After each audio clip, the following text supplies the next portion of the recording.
Hello students, welcome back to tutorials. So students, today we are going to continue with chapter number 5 of class 5th, that is plant reproduction, and the topic we are going to start is from seed to plant. So let's start students.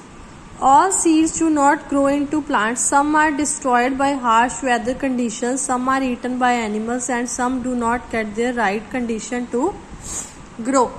जैसे कि बहुत सारे seeds जो हैं वो एक जगह से दूसरी जगह जो जाते हैं या ले जाए जाते हैं किसी भी तरीके से, बट वो सारे सीड्स जो हैं वो प्लांट नहीं बन पाते. कभी भी आप ट्राई करें अपने घर में, कभी भी आप कोई सीड से पौधा उगाने की कोशिश करेंगे तो कई बार आप सक्सेसफुल नहीं भी हो पाएंगे. इसका रीज़न ये है, कई बार क्या होता है जो सीड है उसका स्ट्रक्चर जो है वो कमज़ोर होता है या फिर कुछ वेदर कंडीशन इतनी हार्श हो जाती है कि वो सीड उसको बियर नहीं कर पाता या उसको प्रॉपर सनलाइट नहीं मिलती या फिर प्रॉपर वाटरिंग नहीं उसकी होती.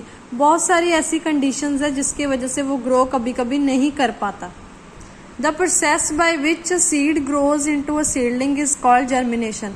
अब जब अगर सीड ग्रो कर जाता है तो उस प्रोसेस को हम कहते हैं जर्मिनेशन प्रोसेस. जब सीड जो है वो फूटने लगता है उसे हम कहते हैं, इस प्रोसेस को हम कहते हैं germination process. For a seed to germinate it required air, moisture and warmth. आपने कभी भी नोटिस किया होगा कि जब भी हम घर में पौधा लगाते हैं, हम कि सीड जो है उससे हम प्लांट को जब उगाते हैं तो हमें उसको प्रॉपर एयर मिलनी चाहिए, ध्यान रखना पड़ता है. प्रॉपरली उसको थोड़ा थोड़ा वाटर तब तक देना पड़ता है. जब जब उसकी ग्रोथ होती है वैसे वैसे उसकी वाटर इंटेक भी, वाटर की डिमांड, वाटर की सप्लाई भी बढ़ा देनी चाहिए. During the process of germination, the seed absorb water from the soil. Germination की प्रोसेस के दौरान जो सीड है वो पानी जो है सॉइल में से अब्जॉर्ब कर लेता है. This soften the seed coat. वो प्रोसेस जो है सीड कोट, जो बाहरी हिस्सा है इसका जो हमने ये पढ़ा था, इसको सॉफ्ट कर देती है ताकि उसमें से जो रूट है वो बाहर निकल के आ सके. A small root or radical emerges from the seed and grows downward. उसमें से स्मॉल रूट जो है वो निकल के आती है. Next small shoot plumule emerge from the seed and grow upward. Root हमेशा नीचे की तरफ जाएगी और शूट ऊपर की तरफ जाएगी. फर्स्ट ऑफ ऑल रूट उगेगी क्योंकि रूट जो है उसका जो मेन पर्पस है सॉइल में से न्यूट्रिएंट्स, वाटर वगैरह को ऑब्जॉर्ब करना. तो रूट पहले आएगी तो फिर शूट अपवर्ड की तरफ जाएगी, ऊपर की तरफ, जो हमें दिखेगी बाद में.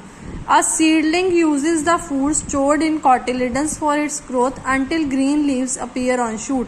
जब तक ग्रीन लीव्स जो है वो फूड प्रेपरेशन के लिए नहीं आ जाते तब तक जो सीडलिंग है वो अपना जो फूड स्टोर किया जाता है कॉटिलेडन में उसे ही यूज करती है.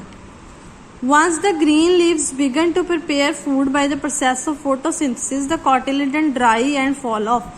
जब जो है हमारे ग्रीन लीव्स आ जाते हैं तो कॉटिलेडन सूख जाता है और गिर जाता है. नेक्स्ट है हमारा डिस्पर्जल. डिस्पर्जल मतलब फैलना या फैलाना. How seeds travel. सीड्स कैसे ट्रेवल करते हैं, डिस्पर्स कैसे होते हैं. Seeds require enough space, air, water and warmth to germinate. जैसे कि हमने पढ़ा कि सीड्स को जर्मिनेट करने के लिए प्रॉपर एयर, प्रॉपर जगह चाहिए, प्रॉपर वाटर और प्रॉपर जो वेदर, जो टेम्परेचर है वो चाहिए. For seeds to get enough of these, it is essential that they get carried away from the parent plant.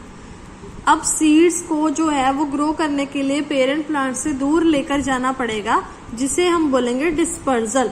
जब भी आपने कभी किसी ने फार्म विजिट किए होंगे, खेत विजिट किए होंगे, तो आपने देखा होगा वहां सीड्स को डिस्पर्जल मेथड से जो है क्रॉप्स को उगाया जाता है.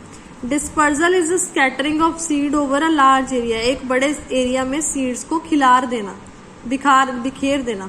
If all the seeds were to fall and germinate below the parents plants, there would be overcrowding. अगर एक ही जगह पे हम बहुत सारे पौधे लगाएंगे तो वहां ओवर क्राउडिंग हो जाएगी और वहां की सॉइल के ऊपर बोझ बढ़ जाएगा. बोझ बढ़ जाएगा मतलब कि वहां की सॉइल को उसकी रिक्वायरमेंट बढ़ जाएगी और उसकी प्रोडक्टिविटी कम हो जाएगी. तो आज के लिए इतना ही स्टूडेंट्स.